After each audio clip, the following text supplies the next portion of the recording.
Good morning, good evening, good afternoon, whatever it is, wherever you are. Welcome to Control+M Presents, our weekly sessions helping you to get the most out of Plex.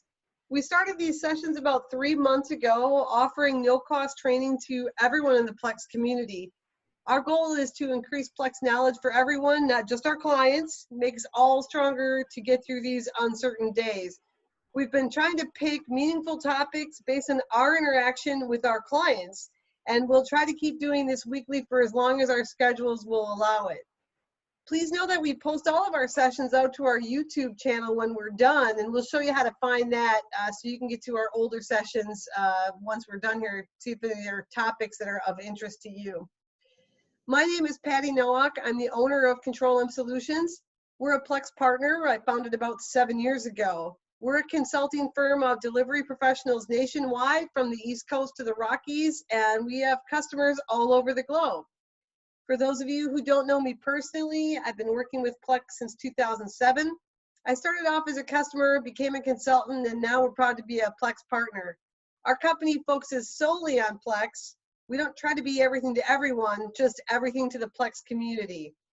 So enough about us. Let's get on to our subject matter at hand, which is BOM substitutions. Here's our agenda. This is a somewhat new module that was put out by Plex last fall. And Plex does a good job of showing us and telling us about new modules, but sometimes I know you just get too busy to keep up on these things, and that's what we're here for.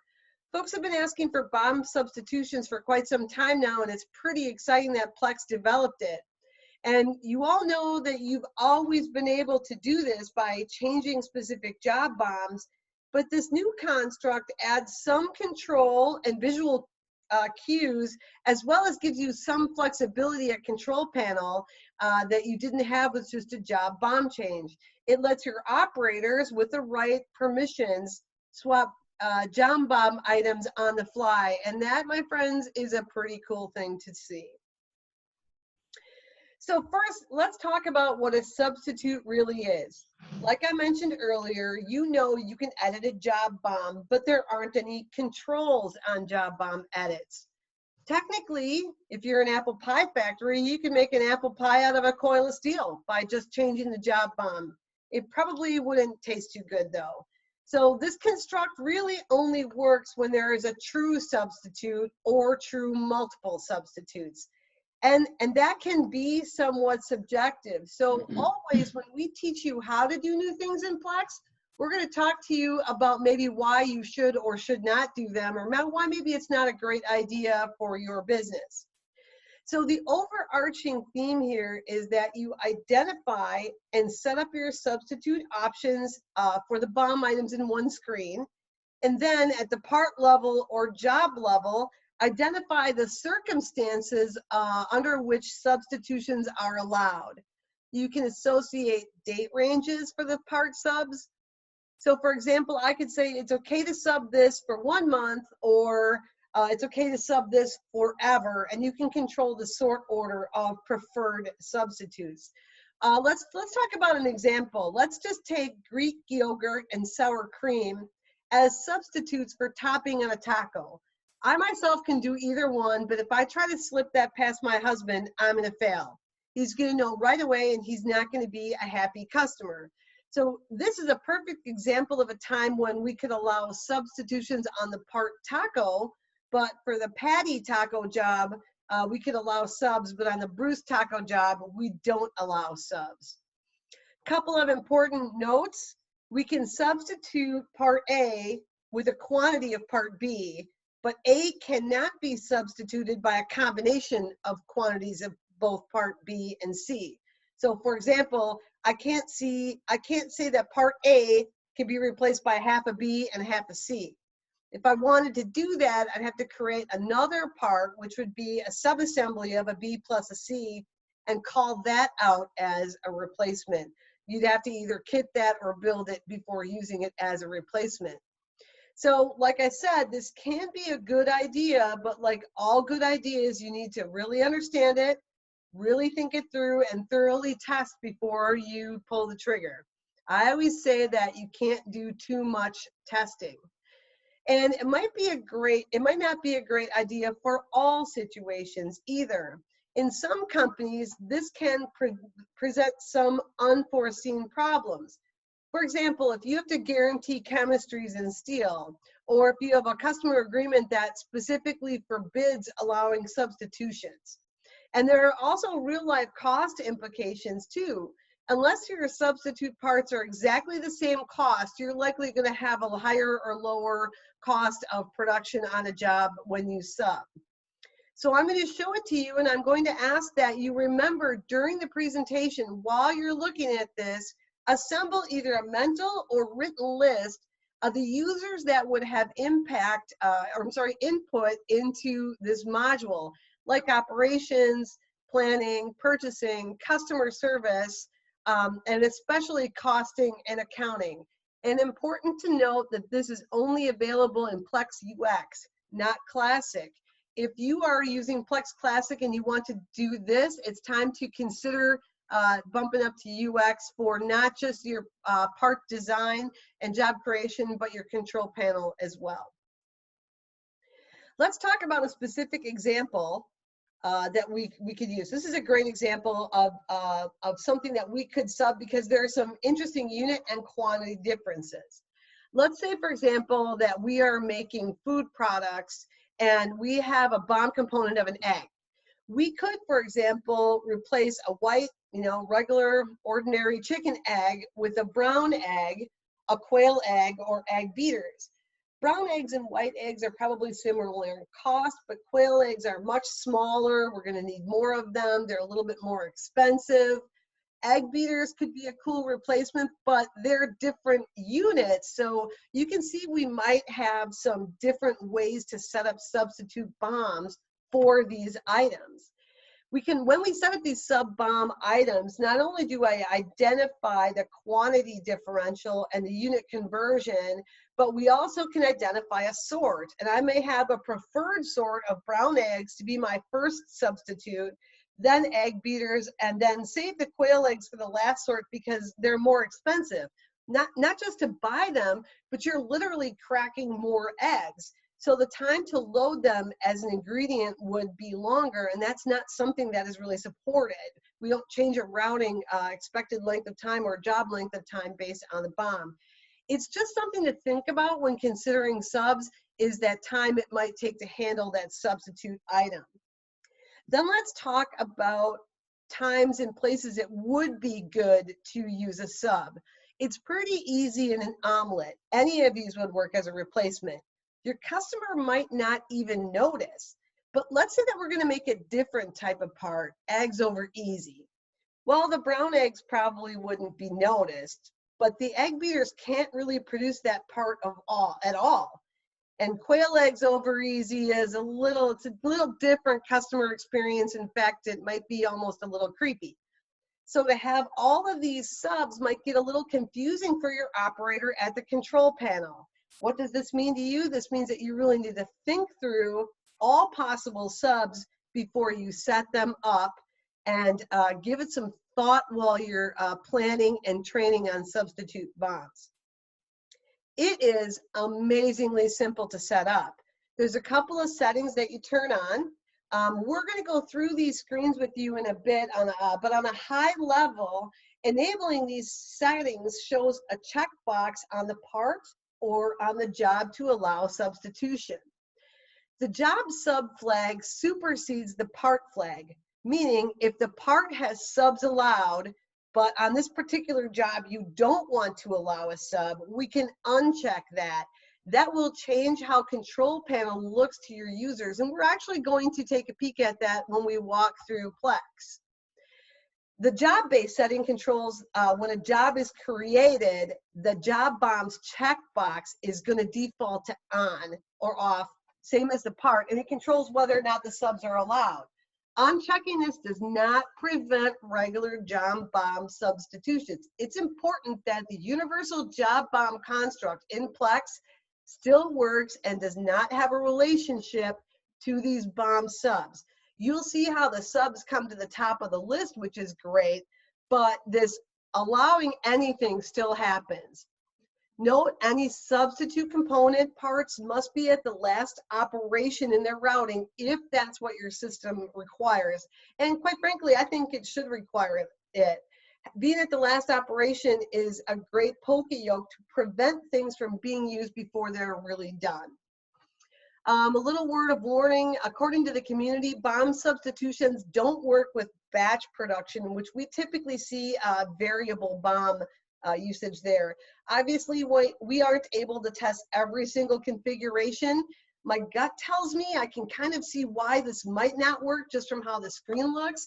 So if you are a person who uses batch production, give it a shot. It's worth a try. There's a lot of information on the community over a long period of time, and so I can't guarantee that this comment that said that it doesn't work hasn't been fixed by now. So we can execute these changes, these substitution allowances at the part level and the job level, and we're going to talk about how they interact with the control panel. In general, MRP is going to take your demand drivers and multiply by the standard BOM quantities, or once a job is created, it's going to run against the actual job BOM itself. So of course there are options there. You can deviate, and some of our customers actually do that. They don't run off of job BOMs. So in general, the BOM substitution construct doesn't impact the planning engine until the point where the job BOM is changed, or if inventory of a substitute is depleted by consumption at the control panel. So if I have a job that's going to consume 100 eggs and I make it with 50 brown eggs, my job demand is only going to show demand for 50 white eggs. Another note, when jobs are moved, the resulting job will inherit the checkbox value of the merged target. So if you are a company that does frequent job merges, make sure that you have those set up correctly and test to validate. Update any training documents that you might have to make sure that the criticality of both jobs are set up the same way, or the target job is set up the way that you want it to. Again, existing functionality permits the universal substitution of job BOM components. I can still make an apple pie out of a coil of steel. This capability has not been removed. Important for everyone to know that. Parts and items. So parts are, things that we have in inventory in serialized containers. Items, supply items, are not in serialized container, but they can be used as BOMs. You can only swap a part BOM for a part. You can only swap an item BOM for an item. If approved substitutions have been defined for a BOM component and the job substitution allowed flag is checked, these parts or items are shown at the top of the pick list when you go to change the job BOM. And the substitute column is checked, and so is the conversion quantity. So they do bubble up to the top. It's a nice little reminder that this is an option that's out there and a good way to show people what your desired options are. Okay, so one consideration, again, we talked about the jobs, is going back to the Greek yogurt and the sour cream. I might list a sub of sour cream as Greek yogurt, allow it at the part, but on the job for me, allow subs. On the job for my husband, don't allow subs. So regarding security, there are some options available for both part and item substitutions. To start with, in testing, we suggest that you allow these actions for your system admin, or create a specific role for testing these and let people in the test database to let them periodically test once you define your structured test. And we're going to talk a little bit about the importance of structured tests later on in this presentation. As you know, security in UX is very powerful. And if you are a classic user and this is not familiar to you, security in UX is really the reverse of security in classic, and it is much more industry standard. In classic, if a permission is not turned on, everybody can do it. Once the permission is turned on, the door is slammed shut and we crack it open for those who need it. UX says, if I don't give you this action or this capability, you cannot do it. So it's a granting tool. Remember that if you're considering moving from classic to UX. I'm not our UX security expert. If you called me with questions about UX, I literally would push you to somebody else just because there are better people on my team that do this. I just want you to know what's available. These permissions are available, like I said, for both parts and items.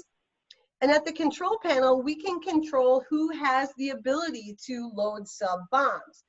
Maybe you don't want everyone in your facility to be able to make these substitutions. You might just want a supervisor or a lead hand to be the one who loads the source BOM.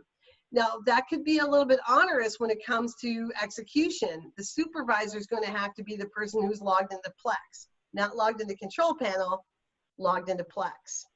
The dialog shows the box, and edit lets them change it. And note, with these permissions, we can control who has the ability to substitute items versus who has the ability to substitute parts. You may want to allow folks to substitute items, which are generally used as packaging items, and they may not be as critical to the production of the part. So something to consider. When it comes to costing, not a lot changes if you're using actual costing, and we're going to talk in a little bit more detail when we get into Plex, the differences between the costing methodology. Most people use standard costing. There's no impact on the part cost structure, but SCAR, the standard cost activity report, is going to throw what we call a manufacturing variance. Manufacturing variance is a general term for something that was designed and configured for job BOM changes. So if I say my apple pie is going to be made out of apples and I make it out of pears, the standard cost activity system is going to say we have a variance from what we expected. If you're already doing job BOM changes, your accountant will be accustomed to seeing manufacturing variances. But if you've never changed a job BOM, that's going to be very confusing for your accountants. They're going to see this new item in standard cost activity report, and they're going to wonder what it is. So I strongly encourage you to talk to your accountants before you engage in this new module. There are a couple of key reports for BOM substitutions, and we're going to go through them individually in a bit. The part substitution screen, this is where we define the allowable subs, like our egg beaters for eggs. Part substitution inventory shows all available subs for the part and the inventory. And job substitution inventory is a little bit different because it shows the subs that are within the effective date range of the job due date. These are going to be a little bit more clear when we dive into Plex, because we're going to actually monkey around with those. We're going to show you a job that does not fall within the allowable date range of our job sum, And there are really infinite opportunities for custom reporting. Again, like UX security, I'm not a reporting expert. If I ever offer to write you a report, it's going to be accurate once, but probably not repeatable. I rely on people who are far smarter than me to do that. So having said that, let's dive into Plex. Ta-da, here it is. I've got 3 sessions open, and hopefully they've all stayed alive. So we're looking at our parts here, and we're going to work with a part called breakfast. And when I click on this part called breakfast, when this setting is enabled, you're going to see a flag in here that says BOM substitutions allowed. This means we can use the defined bill of materials substitutions when we're building jobs in control panel. Now note, during this presentation, I'm going to be substituting parts for simplicity, but you can also substitute supply items as well. Because when we talk costing, SCAR can treat supplies differently than parts. In fact, not everyone even realizes that SCAR can handle supplies at all. Just because there can be setup implications, parts are simpler. So let's take a look at the routing for this part. When I look at bills of material, I always like to look at them in relationship to the routing, because that's what makes sense to me. I could also just go directly to the job BOM. And when I click on this job BOM, you can see that every breakfast we make takes 2 eggs. Now let's take a peek at the substitutes that we have for eggs by looking at process routings for ingredients. You can see on here we've got brown eggs, white chicken eggs, egg beaters, and quail eggs. Each one of these routings is a little bit different in some ways. These are receive each. They're just have just different parts themselves. The egg beaters is in ounces, and it has an additional operation. It must be inspected before we can use it. So let's take a peek at how we can use these as part substitutions. When I'm going to switch over here, and we have two part substitutions set up. We have, this is your first key report here that talks about what can be substituted. So we can substitute, we're going to edit this. We can substitute 2 ounces of egg beaters for 1 egg. So that's a straight substitute. There's no reason that we can't do anything, that we can't just use 1 for 1 here. It is active and is effective between June 1st and June 19th. Let's take a peek at the quail egg sub. Edit that one. In this case, you can see we've got 4 quail eggs for every white chicken egg. And in this case, we're allowing this to run through the end of the year. You'll notice the sort order on this is a sort order 8, and the sort order on the white chicken eggs for egg beaters is a sort order 1. That means we prefer to use egg beaters over quail eggs. Let's add a sub of brown eggs. So when I bring this up, Plex is going to pre-fill the word egg in here because I had this filtered into 1 part egg. And in this case, I'm going to replace it with a brown egg. And my conversion factor is 1 for 1. For every egg that I would have, I'm going to use 1 brown egg. I'm going to leave the effective start and end date empty. That means it can be used anytime. And I'm going to leave my sort order at 0. When I do that, we will see that my most preferred option is a brown egg.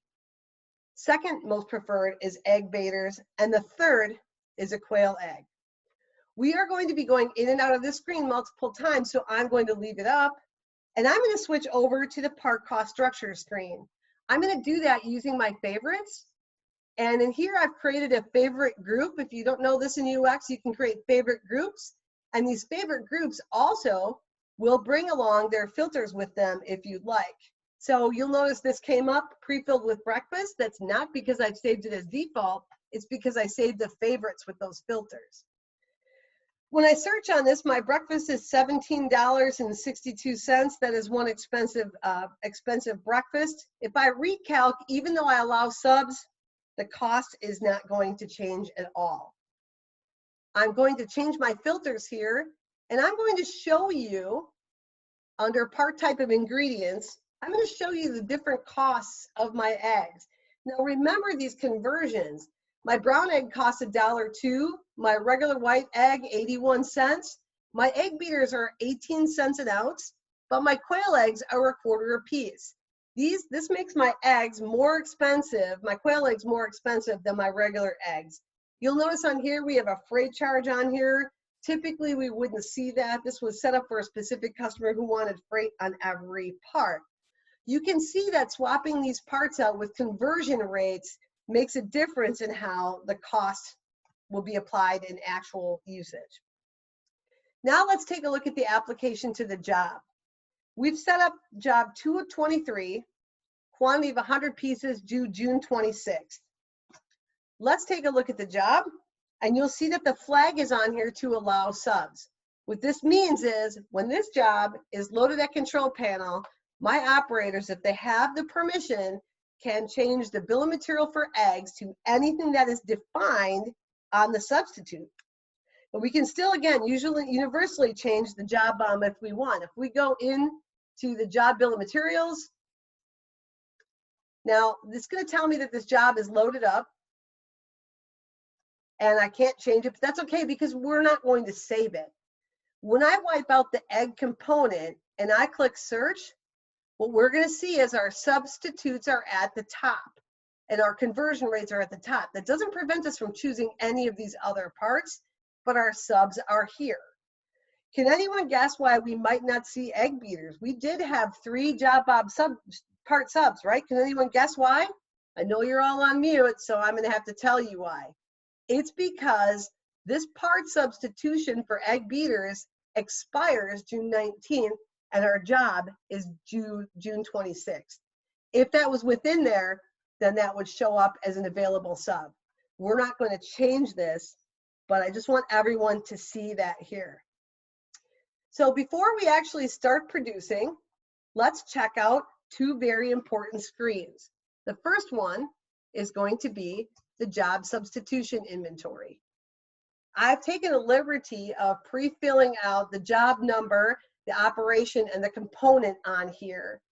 And we're seeing here that for this part, we can substitute brown eggs and quail eggs. Again, we cannot see egg beaters here because the job due date, June 26th, is after the part substitute expiration date of June 19th. Like the lot tracking system, Plex is pretty disciplined about date. So when you're using this report, be prepared that you need to fill out everything that's got a star. So I need a job number and the job operation. And where you see this symbol, it means one of these two must be filled in. So I've saved this as a favorite with my filters. It makes training sessions like this an awful lot easier. Let's take a peek at part substitution inventory. And when we look at that, we're going to see some different results. Why is that? Well, because a part substitution inventory is going to show egg beaters because there's no relationship to a date with the part sub inventory. You see all the possible replacements. If I check show inoperative, I can see substitutes that were once active that are not now. You can see in here I have steel coil as a part substitute. Nobody wants to eat steel for breakfast, but you might want to be able to dig into that for some reason. Like all other records in Plex, we suggest that you never delete records, just inactivate them. So let's go over to Control Panel and see what that looks like while we're producing.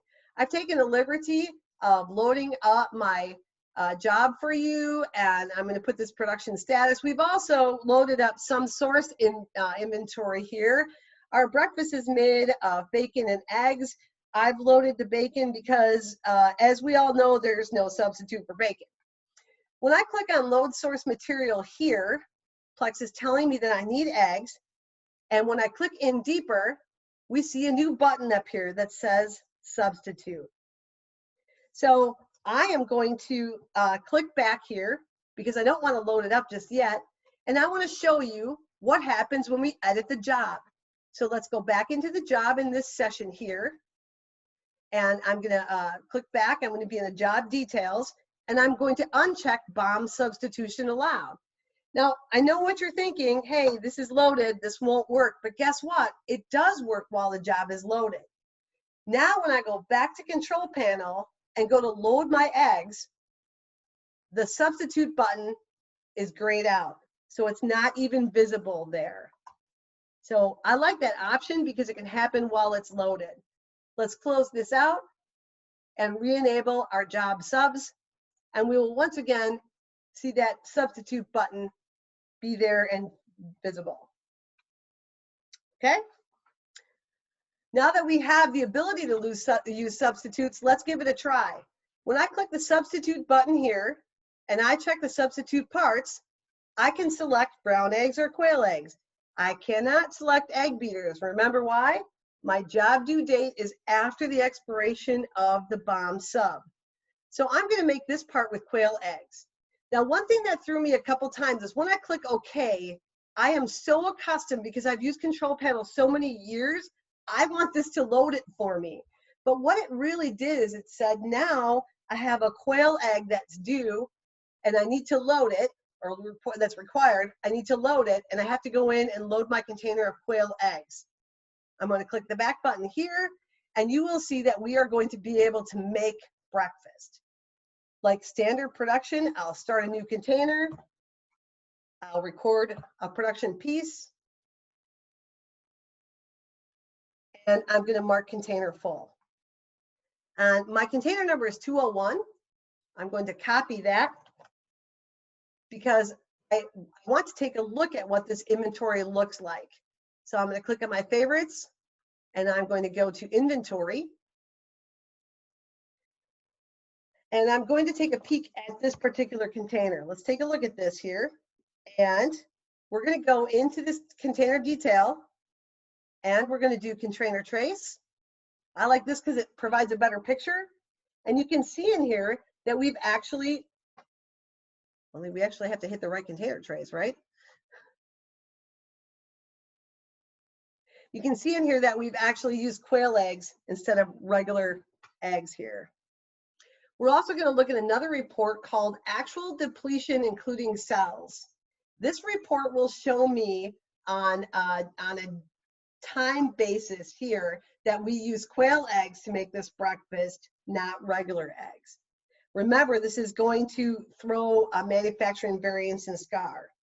So far, pretty easy. Let's bring a little bit of complexity into the mix now. We're going to go back to Control Panel.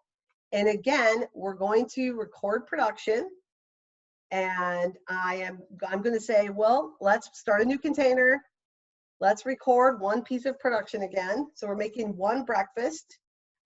Now, let's say that we just got a big shipment of chicken eggs, and we want to go back to our regular BOM. So let's try to substitute. I'm going to go in, and I'm going to unload my quail eggs, and now I want to substitute. So let's say I want to substitute my quail eggs, and lo and behold, I'm failing. You know why? There aren't any substitutes for quail eggs, and that's what's in our job BOM now. So how can we fix this? Well, it's actually pretty easy. I'll close down all these error messages. We're going to go to the part substitute screen, and we're going to add a substitute for quail eggs. So if I add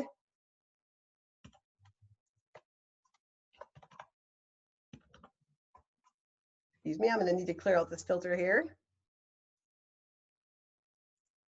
And we'll add quail egg. We're going to substitute an egg. And for every quail egg, we're going to use a quarter of a regular standard egg. Once I've got that reverse BOM defined, when I go back into Control Panel to produce, I can load up here. System still says it wants quail eggs, but I can now substitute, and system will substitute with a regular egg. So I just created a reverse option for that. Now, technically, we also could go and unload the job, run clear setup, and the job would be reintroduced to Control Panel with its original job BOM if you want to do that.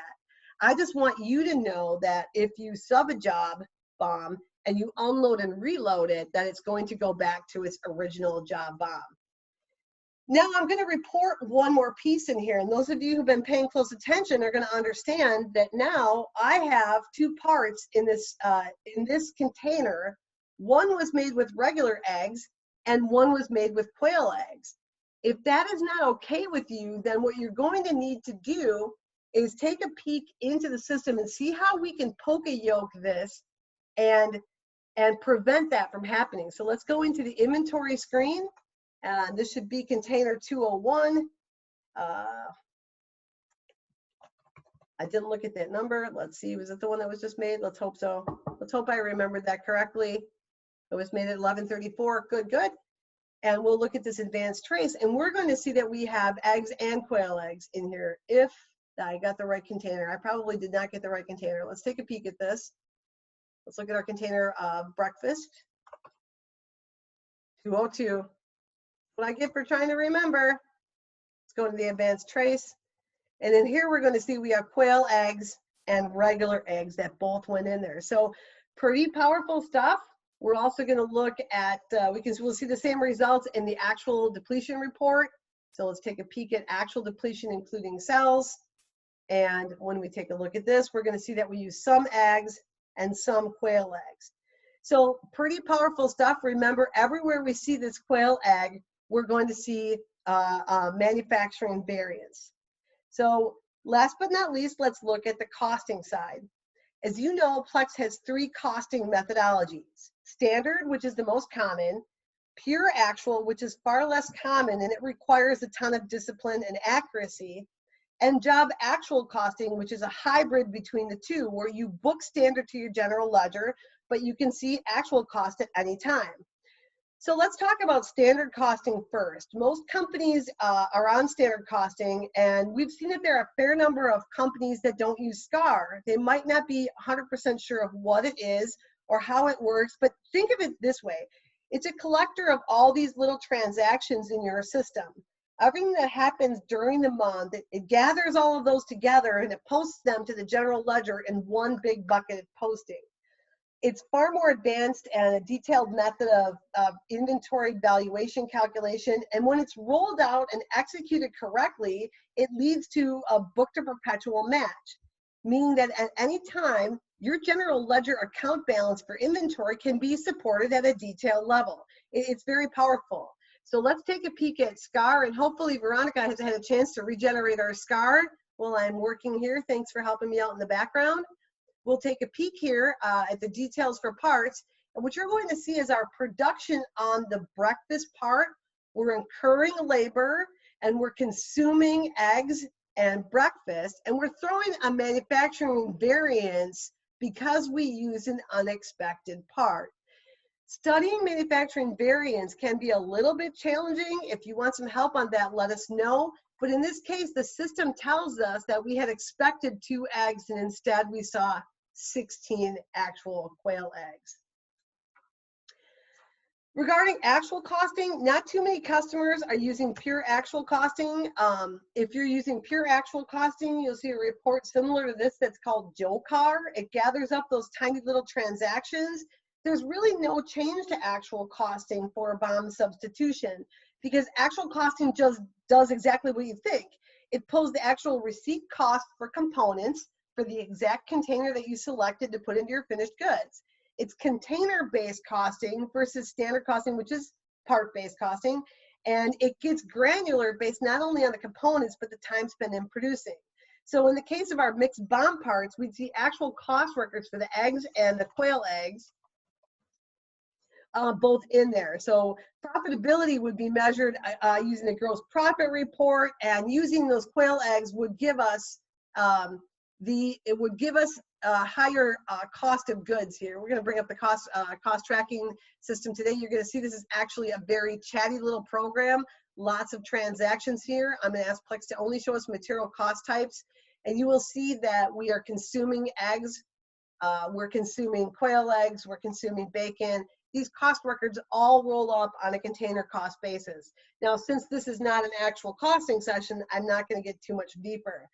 Job actual costing is that hybrid method where you can book standard to the general ledger, but you can view actual with a report called the job cost variance report.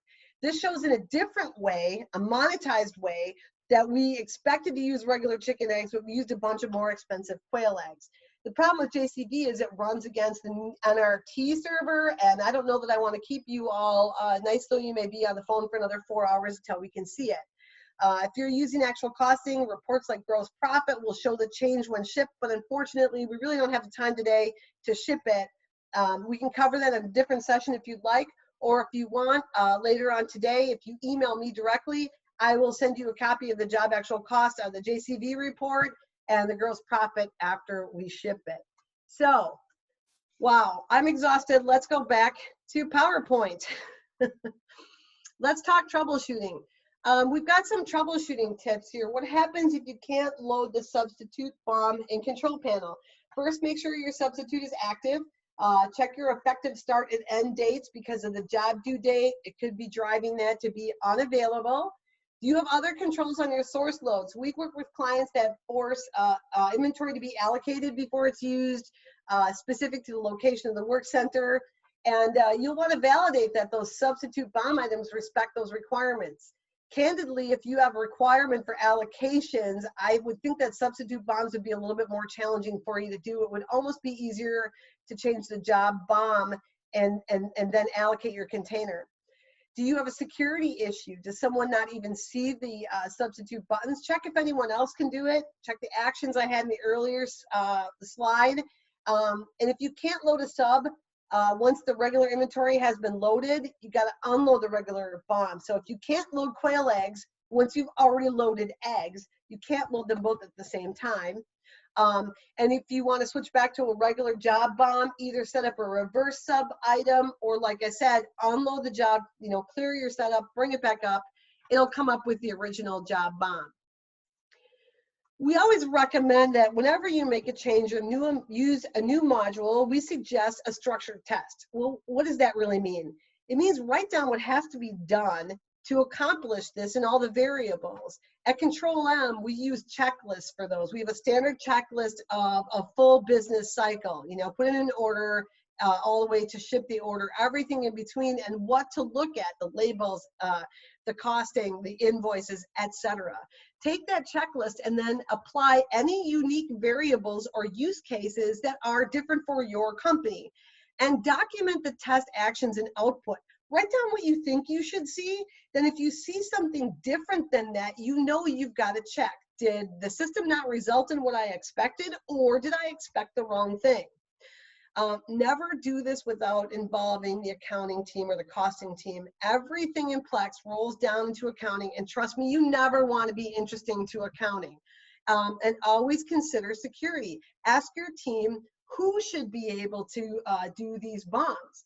It's very important that the team, your team as a whole, agrees on who should have the capabilities to sub bombs, because this can have an impact on your customer relations and your quality, and it could be devastating if not handled correctly.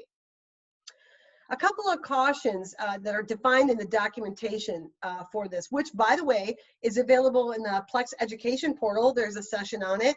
The Plex knowledge base, and there are quite a few articles that are nice to view in the Plex community that show how the idea came to fruition. Be careful when reading those articles in the knowledge base, because check out the dates. Some of the older comments and requests have information about things that may have changed. A few considerations that you may or may not have in your configuration that you should think about.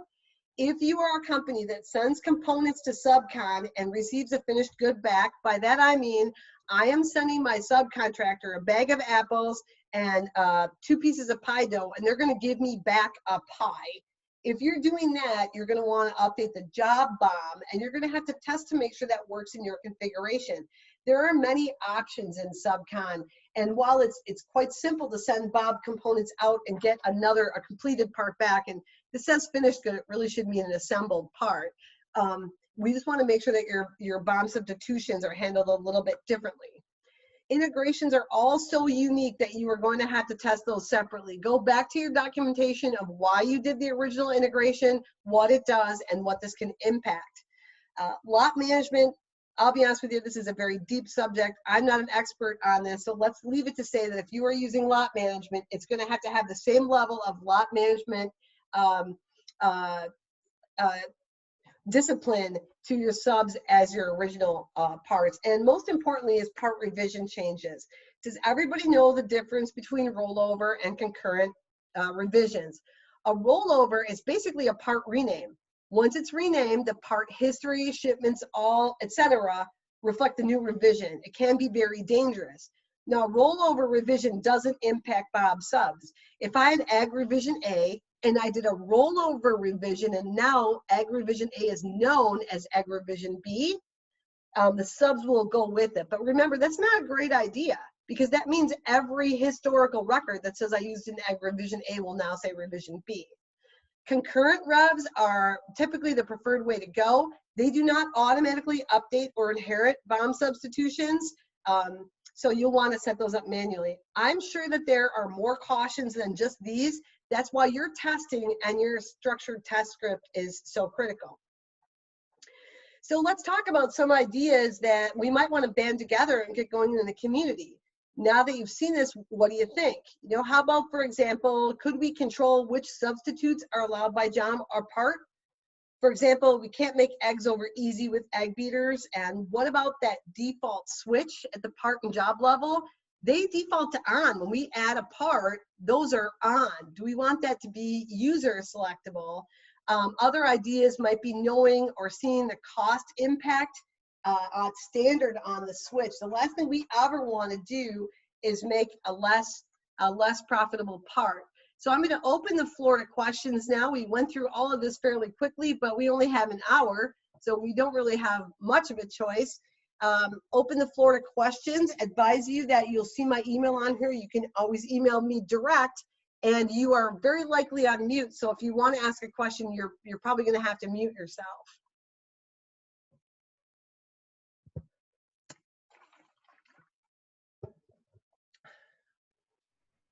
Questions? Are you going to look at the chat, or do you want us to just speak about it? Why don't you go ahead and speak, Russ, and while you're talking, I'll take a peek at the chat. Thank you for that reminder. Okay.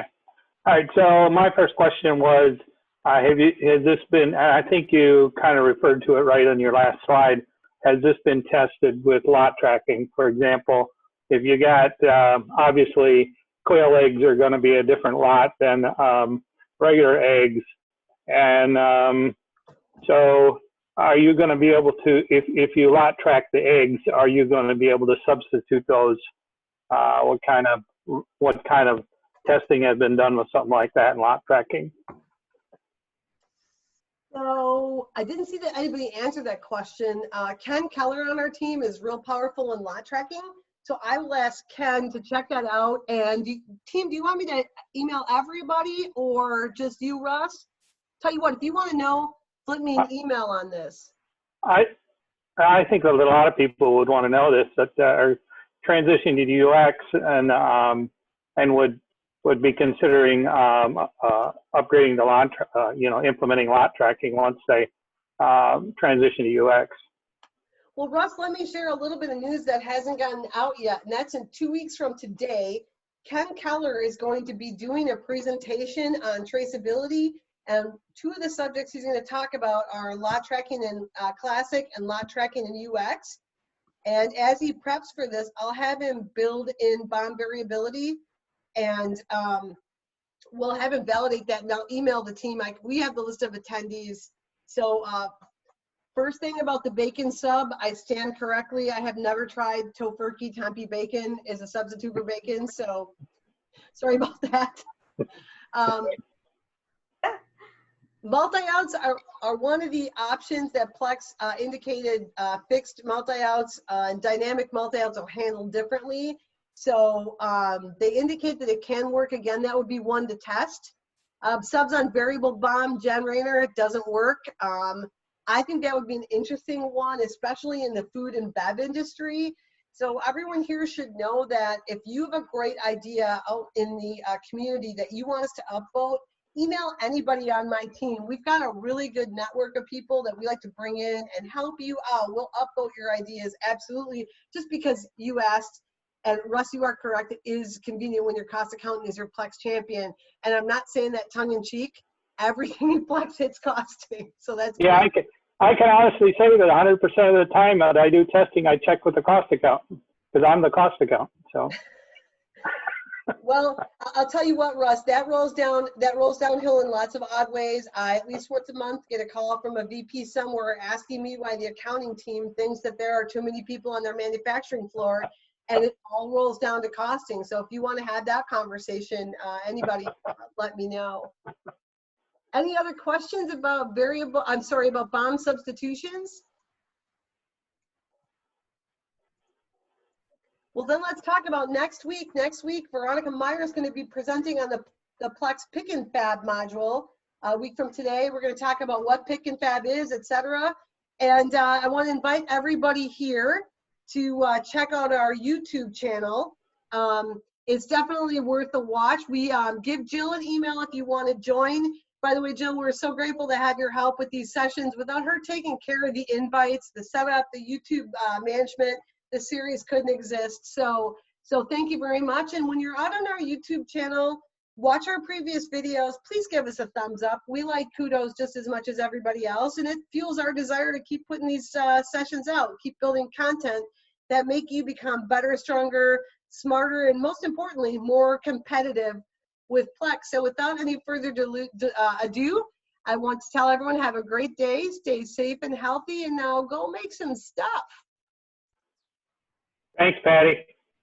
Thank you.